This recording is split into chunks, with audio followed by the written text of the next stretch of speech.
দুর্গাপুরে মাননীয় মুখ্যমন্ত্রী আসার পর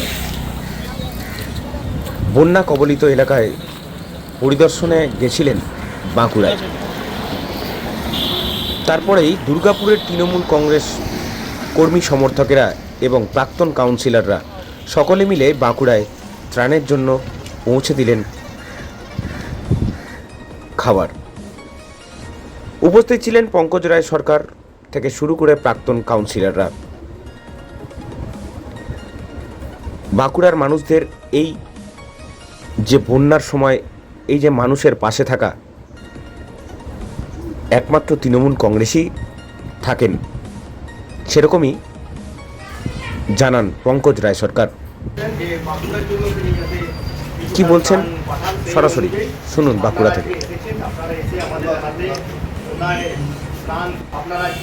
ব্যুরো রিপোর্ট, ডেলি নিউজ।